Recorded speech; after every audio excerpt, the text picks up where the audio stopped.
Good morning, everyone. Yalancy Peterson here. Today it is Monday, March 19th, 2018. It is 6:30 a.m. This is a very quick video explaining why Uber can take 70%, 80% from the drivers and still be in agreement with the agreement that you have with them. Basically, what you have done as a driver is you have agreed to allow Uber to negotiate fares for you and process those fares for you. At the end of the day, the core of the relationship between Uber and its drivers rests with Section 4.1. And it clearly says right here, let's get to it real quick. You appoint us as your disclosed limited payment collection agent solely to accept the rider payment from riders via the Uber services payment processing functionality.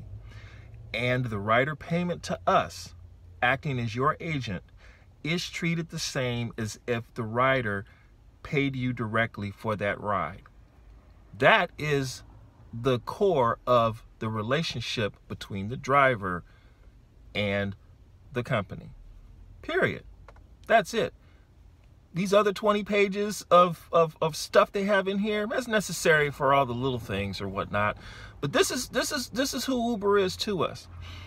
And it further says here, the next part here, by accepting a ride. Now, mind you, in order for you to accept a ride, you have to use Uber's app in order to get the customer that Uber is helping you get.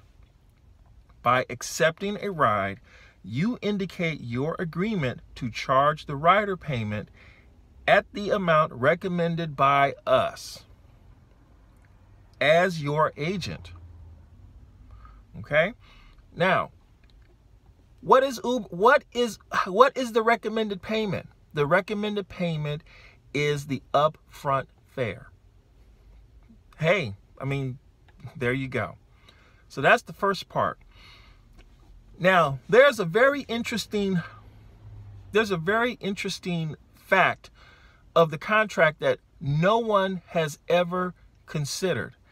The word surge is nowhere to be found in the contract.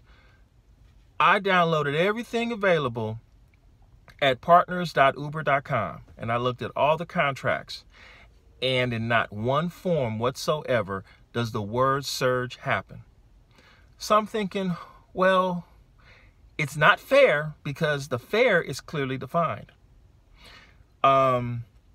It's not a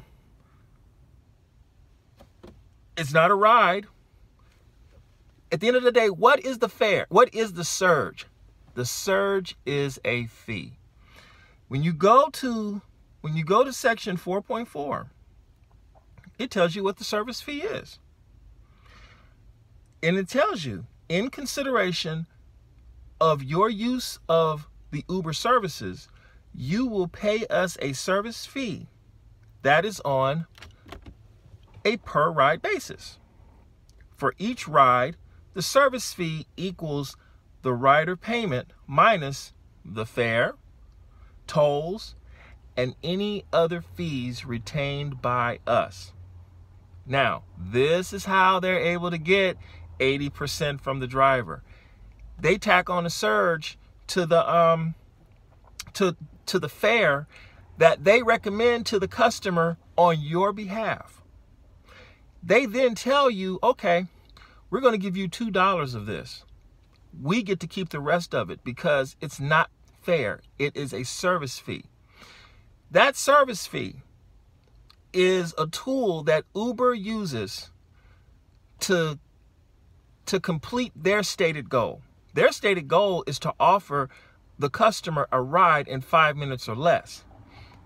In areas of high demand, they can't do it unless they institute a surge. And so they say, hey, we're going to throw up a surge. We're going to get a bunch of drivers out there you're going to get a ride in 5 minutes or less, you're good to go. Now, in the past, before this addendum, Uber paid 25%, received a 25% commission because it was the honorable thing to do. But this is a contract. And so what they've decided to do, and mind you, this is the whole time now, they left out one little word, and that's what makes all this the way it is. So I hope this helps you out a little bit more to understand why they can do it, mainly because we agreed to it. I know it's a bitter pill to swallow. That's why I was so emotional on it when I first saw it, and I couldn't believe it, and why I'm drilling it in so much. You need to read this contract so you know what's going on, and then you can make up your mind if this is something you want to participate in.